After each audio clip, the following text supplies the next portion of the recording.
다 같이 일어나셔서 하나님의 말씀 한 목소리로 읽겠습니다. 이사야서 26장 1절에서 21절까지의 말씀입니다. 구약성경 994페이지입니다. 1절에서 7절까지만 읽겠습니다. 이사야서 26장 1절에서 7절까지의 말씀을 다 같이 읽겠습니다. 그날에 유다 땅에서 이 노래를 부르리라. 우리에게 견고한 성읍이 있음이여 여호와께서 구원으로 성과 곽을 삼으시리로다. 너희는 문들을 열고 신을 지키는 의로운 나라로 들어오게 할지어다. 주께서 심지가 견고한 자를 평강의 평강으로 지키시리니 이는 그가 주를 의뢰함이니이다. 너희는 여호와를 영원히 의뢰하라. 주 여호와는 영원한 반석이심이로다. 높은 데 거하는 자를 낮추시며 솟은 성을 헐어 땅에 엎으시되 진토에 미치게 하셨도다. 발이 그것을 밟으리니 곧 빈궁한 자의 발과 곰핍한 자의 걸음이리로다. 의인의 길은 정직함이요 정직하신 주께서 의인의 접경을 평탄케 하시도다. 아멘.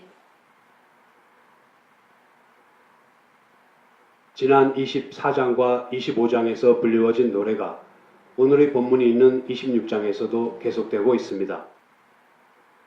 1절의 유다 땅에서 이 노래를 부르리라 해서 노래하는 자들은 하나님의 구원의 잔치에 참여하여 가리워진 면박과 덮인 휘장을 벗게 된 이방인과 이스라엘 백성으로 보입니다. 그들이 노래하는 견고한 성읍은 하나님께서 성벽과 방어벽이 되셔서 하나님의 백성을 구원하시고 보호하시는 성을 상징합니다. 2절이 말하듯이 이 성의 문 안으로는 하나님과의 언약을 지키고 말씀을 따라 사는 자들, 즉 하나님의 구원만을 바라보고 믿는 자들만이 들어갈 수 있습니다. 이 성에 사는 의인들은 심지가 견고한 자들로서 하나님만을 철저하게 의지하고 믿는 가운데 평강을 누리게 됩니다.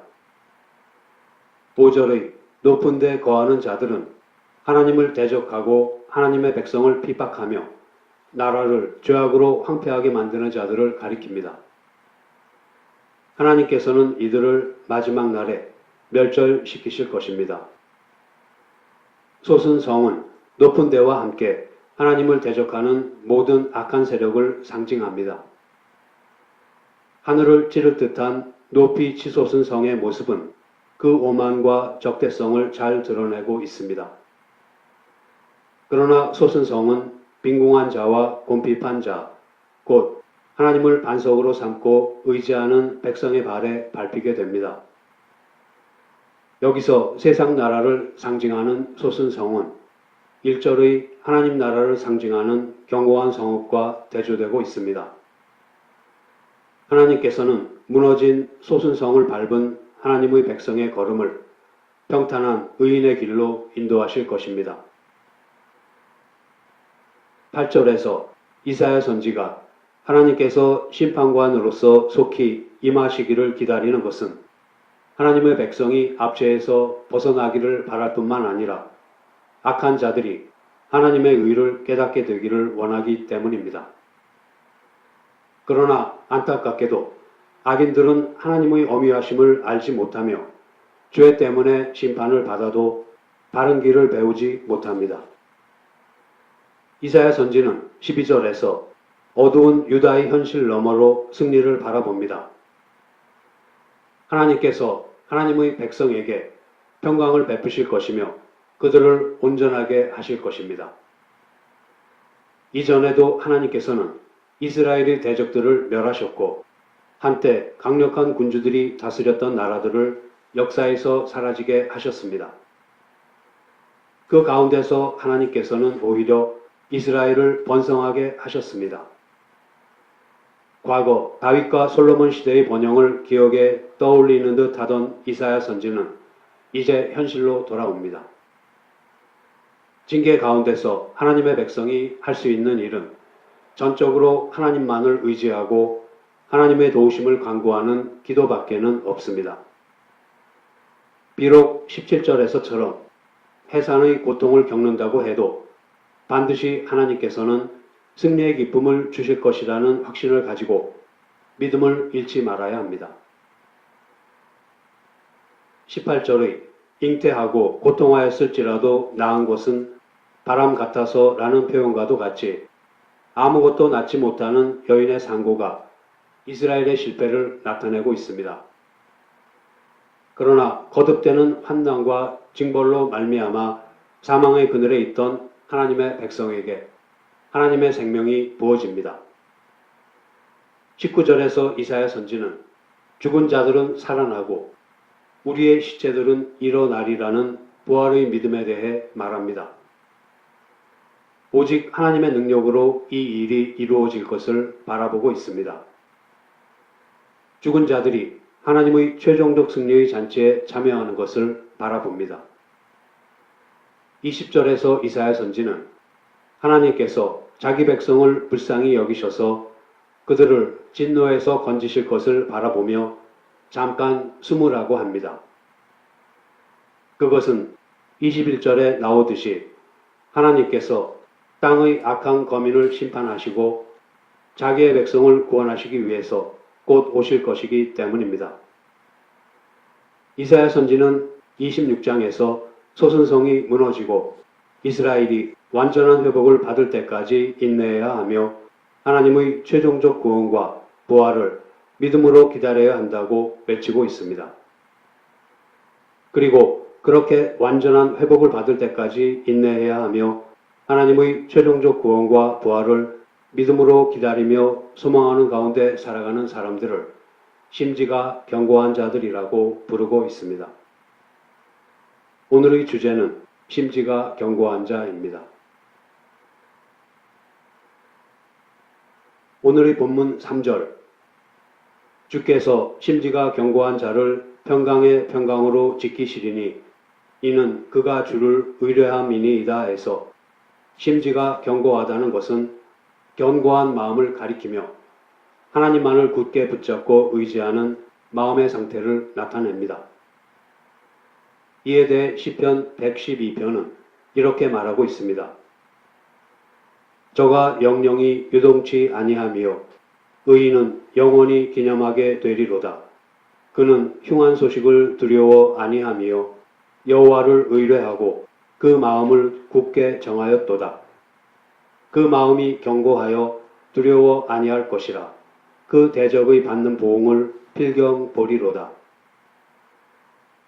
이 심지가 견고하다는 말의 뜻을 보다 분명하게 하기 위해서 그와 대조되는 뜻을 나타내는 말씀을 두어 군데 찾아보겠습니다. 먼저 야고보서 1장 5절에서 8절 말씀입니다. 너희 중에 누구든지 지혜가 부족하거든 모든 사람에게 후히 주시고 꾸짖지 아니하시는 하나님께 구하라. 그리하면 주시리라. 오직 믿음으로 구하고 조금도 의심하지 말라. 의심하는 자는 마치 바람에 밀려 요동하는 바닷물결 같으니 이런 사람은 무엇이든지 주께 얻기를 생각하지 말라. 두 마음을 품어 모든 일에 정함이 없는 자로다. 그리고 마태복음 6장 24절 말씀입니다. 한 사람이 두 주인을 섬기지 못할 것이니 혹 이를 미워하며 저를 사랑하거나 혹 이를 중히 여기며 저를 경히 여김이라. 너희가 하나님과 재물을 겸하여 섬기지 못하느니라.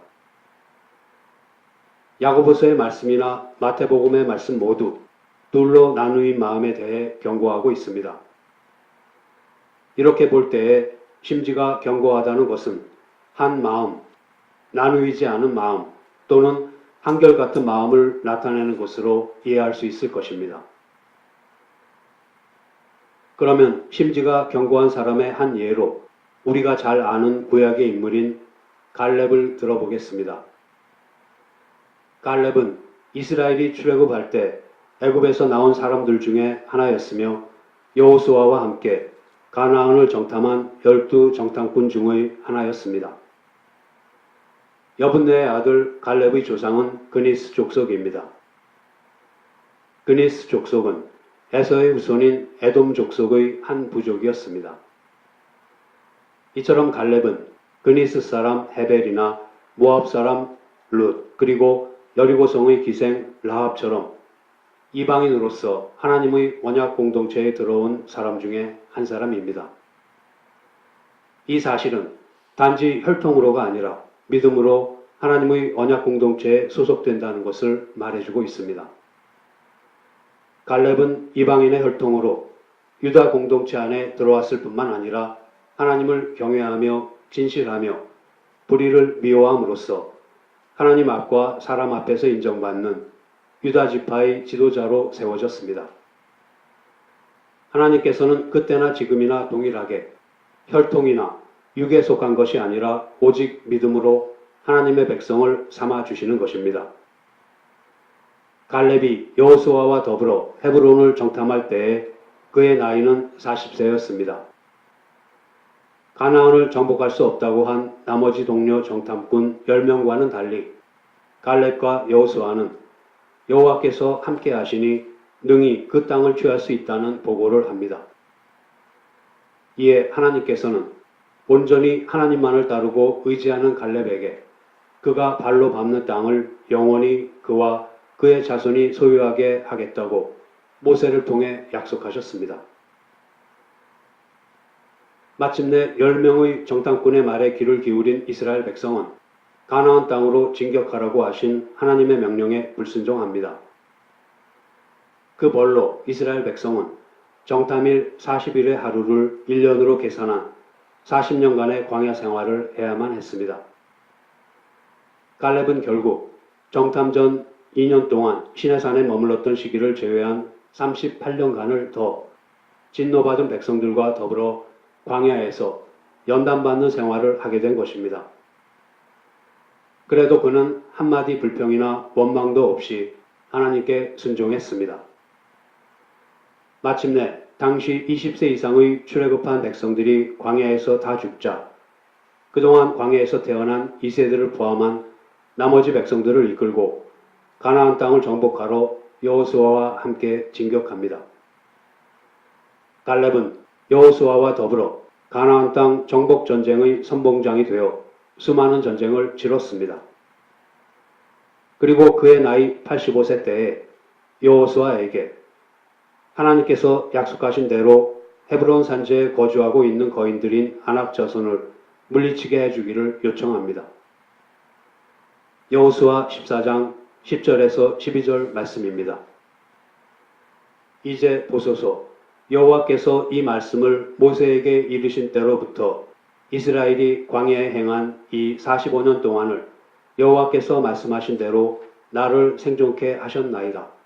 오늘날 내가 85세로 돼 모세가 나를 보내던 날과 같이 오늘날 오히려 강건하니 나의 힘이 그때나 이제나 일반이라. 싸움에나 출입에 감당할 수 있사온즉 그날에 여호와께서 말씀하신 이 산지를 내게 주소서. 당신도 그날에 들으셨거니와 그곳에는 아낙 사람이 있고 그 성읍들은 크고 견고할지라도 여호와께서 혹시 나와 함께 하시면 내가 필경 여호와의 말씀하신 대로 그들을 쫓아내리이다. 이에 여호수아는 모세를 통한 하나님의 약속을 허락했으며 갈렙은 드디어 헤브론을 정복하고 그곳을 기업으로 얻게 됩니다. 나중에 갈렙은 힘들여 얻은 헤브론 성을 레위 지파의 분깃과 유다 지파의 도피 성으로 내어놓습니다. 여호수아가 110세에 죽은 후 얼마 안 있어 비슷한 시기에 갈렙마저 죽게 되자 가나안 정복 전쟁은 가나안 족속을 다 쫓아내지 못한 채 끝을 맺습니다. 갈렙을 심지가 견고한 사람이라고 할 수 있는 것은 그가 하나님을 온전히 좇는 신앙을 가졌기 때문입니다. 민수기 14장 24절 말씀입니다. 오직 내 종 갈렙은 그 마음이 그들과 달라서 나를 온전히 쫓았은즉 그의 갔던 땅으로 내가 그를 인도하여 드리리니 그 자손이 그 땅을 차지하리라. 하나님께서 갈렙을 칭찬하시고 가나안 땅으로 인도하셨던 이유는 그의 용기도 훌륭했으나 그보다도 그의 온전한 마음 때문이었습니다. 갈렙은 애굽에서 바로가 핍박했을 때에도, 홍해 앞에 다다랐을 때에도, 백성이 금송아지를 만들어 숭배했을 때에도, 그리고 광야에서의 38년 연단 속에서도 한 번도 흔들리거나 불평을 한 적이 없었습니다. 그래서 하나님께서도 갈렙의 마음은 그들과 달라서라고 하셨던 것입니다. 갈렙은 하나님께서 애굽에게 내리신 10가지 재앙을 보면서 전능하신 하나님을 체험했고, 홍해를 가르시는 권능을 보면서 이스라엘을 사랑하시고 그들의 생명을 구원하셔서 가나안으로 인도하시는 하나님의 섭리를 온전히 믿게 되었습니다. 이러하신 하나님을 갈렙은 온전하게 사랑하게 되었고, 그 사랑은 갈렙으로 하여금 하나님을 따르는 마음을 갖게 해준 것입니다. 이처럼 심지가 견고한 사람, 즉 하나님을 온전히 따르는 마음을 가진 사람이었기에 갈렙은 10명의 정탐꾼과는 달리 오직 여호와를 거역하지 말라, 또 그 땅 백성을 두려워하지 말라, 그들은 우리 밥이라, 그들의 보호자는 그들에게서 떠났고 여호와는 우리와 함께 하시느니라, 그들을 두려워 말라라고 말할 수 있었던 것입니다. 그렇게 심지가 견고한 사람이었기에 갈렙은 하나님께서 약속하신 헤브론 땅을 얻기 위해서 85세의 노장이면서도 가장 물리치기 어려운 거인들을 상대로 먼저 나아가 싸우기를 자청할 수 있는 용기를 낼 수 있었던 것입니다. 나중에 갈렙은 생명을 걸고 얻은 헤브론 성을 도피성으로 내어놓습니다. 이 헤브론 성은 나머지 5개의 도피성과 함께 예수 그리스도를 예표함으로써 구약과 신약을 연결시켜주고 있습니다.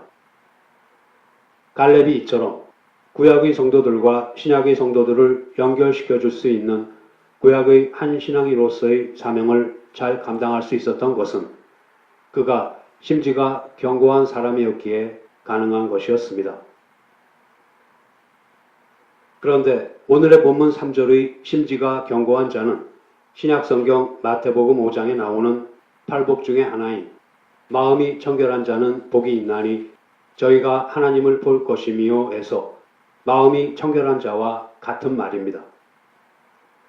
심지가 견고한 자가 의미하는 것을 보다 깊이 있게 이해하기 위해서 마음이 청결한 자는 복이 있나니 저희가 하나님을 볼 것이며 라고 하신 예수님의 말씀을 잠시 살펴보겠습니다. 예수 그리스도의 복음은 마음을 강조하고 있습니다. 예수님께서 평소에 바리새인들을 꾸짖으신 까닭은 그들이 장과 주발의 겉에만 관심을 가졌고 속을 무시했기 때문입니다. 겉만 보면 그들은 나무랄 데가 없었습니다. 그러나 그들의 속에는 탐욕과 악이 가득했습니다. 그들은 종교의 외형에만 관심을 가졌고 율법의 더 무게 있는 것, 곧 하나님을 사랑하고 이웃을 사랑하는 일은 잊었습니다. 그러므로 예수님께서는 머리가 아니라 마음을 강조하셨던 것입니다. 우리는 기독교인들의 신앙이 궁극적으로 교리의 이해와 지성의 문제일 뿐 아니라 마음의 상태라는 사실을 잊지 말아야 합니다. 교리도 중요하고 지적 이해도 중요하지만 우리는 어떤 신조나 신앙에 대한 지적인 동의에서만 끝나지 않도록 매우 주의해야 합니다. 기독교는 근본적으로 행위와 외적 품행의 문제가 아니라 마음의 상태에 관계된 것입니다. 마음이란 무엇입니까? 마음은 사람의 존재와 인격의 중심입니다. 마음은 사람의 모든 것이 흘러나오는 샘으로서 지성과 의지와 감정을 포함합니다. 이처럼 마음은 전인을 나타내므로 예수님께서 마음을 그토록 강조하신 것입니다. 마음이 깨끗한 사람은 복이 있습니다. 표면뿐 아니라 마음의 중심도 곧 마음의 온갖 활동의 근원이 순수한 사람들은 복이 있습니다. 이것을 강조하는 복음은 항상 마음에서 시작합니다. 그런데 마음은 또한 우리의 모든 문제의 뿌리이기도 합니다. 예수님께서는 입으로 들어가는 모든 것은 배로 들어가서 뒤로 내어 버려지는 줄을 알지 못하느냐. 입에서 나오는 것들은 마음에서 나오나니 이것이야말로 사람을 더럽게 하느니라. 마음에서 나오는 것은 악한 생각과 살인과 간음과 음란과 도적질과 거짓 증거와 회방이니 이런 것들이 사람을 더럽게 하는 것이요 씻지 않은 손으로 먹는 것은 사람을 더럽게 하지 못하느니라 라고 하셨습니다. 우리는 흔히 사람이 겪는 모든 문제가 환경 때문이라고 생각하며 사람을 변화시키려면 환경을 개선하기만 하면 된다고 생각하기 쉽습니다.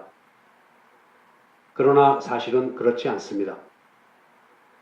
이러한 생각은 인류가 완전한 환경을 갖춘 낙원에서 타락했음을 잊은 데에서 비롯된 것입니다. 인간이 최초로 잘못되었던 것이 완전한 환경 속에서였다는 사실은 사람을 완전한 환경에 둔다고 해서 문제를 해결할 수 없다는 것을 말해줍니다. 우리의 모든 문제는 마음에서 시작됩니다. 예레미야 선지는 만물보다 거짓되고 심히 부패한 것은 마음이라고 했습니다. 사람의 마음이 타락과 죄의 결과로 악하고 부패한 것이 근본적인 문제라고 합니다. 따라서 사람의 지성을 발전시킨다고 문제가 해결되는 것은 아닙니다. 교육만으로는 선한 사람을 만들 수 없음을 알아야 합니다. 사람은 최고의 교육을 받고서도 철저한 악인이 될 수 있습니다. 문제는 사람의 마음입니다. 우리의 마음이 안타깝고 부끄러울 정도로 악하고 부패했다는 것이 바로 문제입니다. 이제 이것을 염두에 두고 마음이 청결하다는 말의 의미가 무엇인지를 살펴보겠습니다. 청결하다, 곧 깨끗하다는 말은 먼저 위선이 없다는 뜻이고 성하다는 뜻입니다. 예수님께서는 눈은 몸의 등불이니 그러므로 내 눈이 성하면 온몸이 밝을 것이요 눈이 나쁘면 온몸이 어두울 것이니 그러므로 내게 있는 빛이 어두우면 그 어두움이 얼마나 하겠느냐라고 말씀하셨습니다. 이 말씀에서 성하다라는 말이 바로 깨끗하다를 나타냅니다. 그것은 구김살이 없으며 아무것도 숨겨진 것이 없다는 뜻입니다. 따라서 마음이 깨끗하다를 다른 말로 하면 신실하다 또는 진실하다입니다. 그래서 깨끗한 마음을 나누어지지 않고 한결같은 마음인 전심 또는 일심이라고 하겠습니다. 그뿐만 아니라 깨끗하다라는 말에는 정화되다 또는 흠이 없다라는 뜻도 있습니다. 요한계시록 22장 14절과 15절 말씀을 보겠습니다. 그 두루마기를 빠는 자들은 복이 있으니 이는 저희가 생명나무에 나아가며 문들을 통하여 성에 들어갈 권세를 얻으려 함이로다. 개들과 술객들과 행음자들과 살인자들과 우상숭배자들과 및 거짓말을 좋아하며 지어내는 자마다 성 밖에 있으리라. 부정하고 불결하거나 더러운 흔적을 가지고 있는 것은 무엇이든 하늘의 예루살렘에 들어가지 못한다고 합니다. 이렇게 볼 때에 마음이 깨끗하다는 것은 죄를 지으신 일이 없고 그의 입에서 아무런 거짓도 찾아볼 수 없으신 완전하고 흠없고 순결하고 온전한 주 예수 그리스도를 담는 것을 의미한다고 하겠습니다.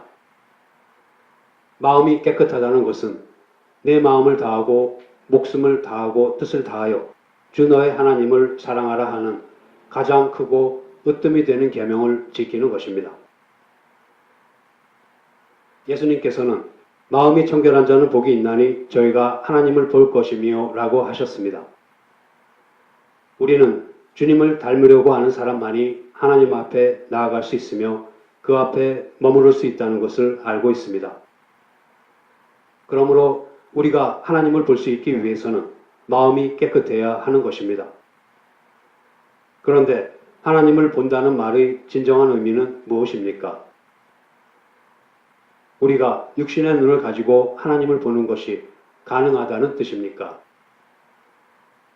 아니면 순전히 영적으로만 볼 수 있다는 뜻입니까? 우리는 이것에 대해 정확히 알 수 없습니다. 예수님께서는 오직 하나님에게서 온 자만 아버지를 보았다고도 말씀하셨고, 나를 본 자는 아버지를 보았다고도 말씀하셨습니다. 우리의 지혜는 무한하신 하나님과 그 영광을 이해하기에는 너무도 부족합니다.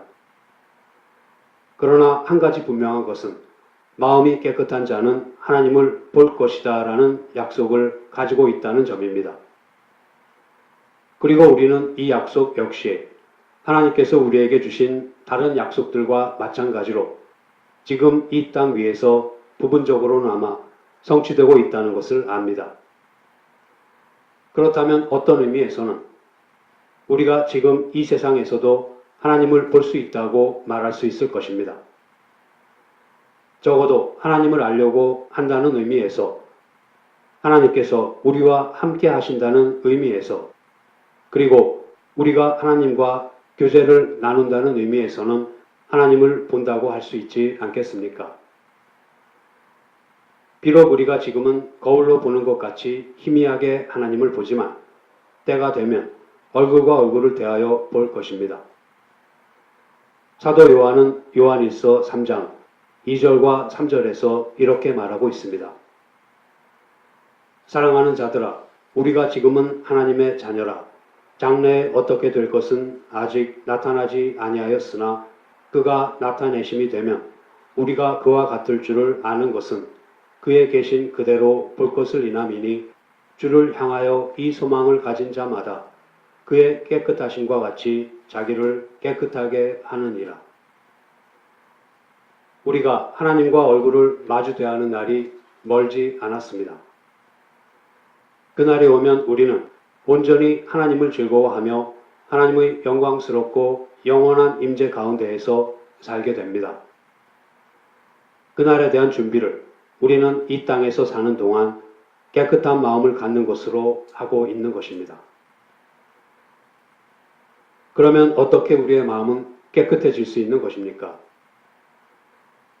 우리의 힘과 노력만으로 우리의 마음이 깨끗해질 수 있다고 생각하십니까? 오래전부터 어떤 사람들은 깨끗한 마음을 갖기 위해서 세상과 관련된 모든 일을 멈추고 세상으로부터 격리된 장소에서 종교적인 활동에만 전념하고는 했습니다. 이것이 수도원 제도의 시작이었으며 수도원 제도가 장려된 이유였습니다. 그러나 만일 우리가 우리 스스로의 힘만 의지한다면 아무리 많은 시간과 노력을 들여도 우리의 마음은 조금도 깨끗해지지 않을 것입니다. 오히려 시작했던 상태보다 더 더러워지면 더러워졌지 조금도 나아지지 않을 것입니다. 오직 하나님께서만 우리의 마음을 깨끗하게 하실 수 있으십니다. 그래서 다윗은 주의 얼굴을 내 죄에서 돌이키시고 내 모든 죄악을 도말하소서. 하나님이여, 내 속에 정한 마음을 창조하시고 내 안에 정직한 영을 새롭게 하소서. 나를 주 앞에서 쫓아내지 마시며 주의 성신을 내게서 거두지 마소서. 주의 구원의 즐거움을 내게 회복시키시고 자원하는 심령을 주사 나를 붙드소서 하고 기도했던 것입니다. 깨끗한 마음을 가질 수 있는 오직 한 길은 성령님께서 우리 마음속에 들어오셔서 깨끗하게 하시는 것 뿐입니다. 오직 성령님의 내주하심과 역사하심만이 우리의 마음을 깨끗하게 할 수 있습니다. 이것을 성령님께서는 우리 속에 활동하셔서 우리로 자기의 기뻐하시는 뜻을 따라 우리에게 의욕을 일으켜 일하게 하심으로써 하십니다. 우리 안에서 선한 일을 시작하신 이가 그리스도 예수의 날까지 그것을 반드시 완성하실 것입니다. 물론 하나님께서만 우리의 마음을 깨끗하게 하실 수 있으시지만 그렇다고 해서 우리는 가만히 있는다거나 아무렇게나 살아도 좋다는 뜻은 아닙니다. 야고보는 하나님을 가까이 하십시오. 그러면 하나님도 여러분을 가까이 하실 것입니다. 죄인들은 과거의 잘못을 깨끗이 씻고 두 마음을 품은 사람들은 마음을 정결하게 하십시오 라고 말하고 있습니다. 우리는 먼저 우리가 할 수 있는 일을 다 해야 합니다. 그러면서 그것으로 충분하지 못하다는 것과 하나님께서 이 일을 최종적으로 하셔야 함을 알아야 합니다. 우리 속에서 활동하시며 자기의 기뻐하시는 뜻을 따라 우리에게 의욕을 일으켜 일하게 하시는 이는 하나님이시라는 사실을 늘 잊지 말아야 합니다. 그렇게 땅에 속한 지체들을 죽이고 영으로 육체의 행위를 죽이면 우리는 살 것입니다. 마음이 청결한 자는 복이 있나니 저희가 하나님을 볼 것이며 라고 하셨습니다. 여러분과 저는 이제 하나님의 자녀입니다. 장차 우리가 어떻게 될지는 아직 모르지만 예수님께서 나타나시면 우리도 그분처럼 되어 그분의 참 모습을 보게 될 것입니다. 그리스도 안에서 이런 희망을 가진 여러분과 저는 예수님처럼 우리 자신을 깨끗이 지켜야 할 것입니다. 이제 말씀을 마치겠습니다. 하나님께서는 하나님과의 언약을 지키고 말씀을 따라 사는 자들, 즉 하나님의 구원만을 바라고 믿는 자들에게 평강을 베푸실 것이며 그들을 온전하게 하실 것입니다. 이사야 선지는 이처럼 하나님만을 철저하게 의지하고 믿는 의인들을 심지가 견고한 자들이라고 부르고 있습니다. 심지가 견고한 자들은 징계 가운데에서도 하나님의 도우심을 간구하며 하나님께서는 반드시 승리의 기쁨을 주실 것이라는 확신을 가지고 믿음을 굳건하게 지켜 나갑니다.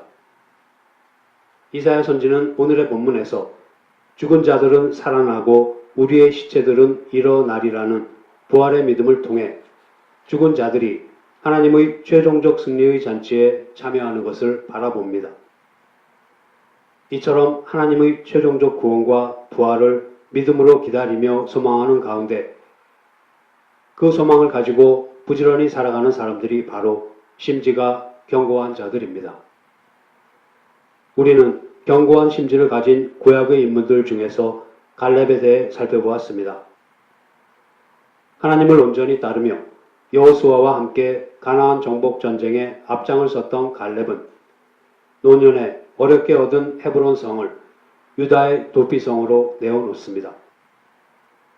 예수 그리스도를 예표하는 도피성을 내어놓음으로써 갈렙은 구약과 신약의 성도들을 연결시키는 사명을 잘 감당했습니다.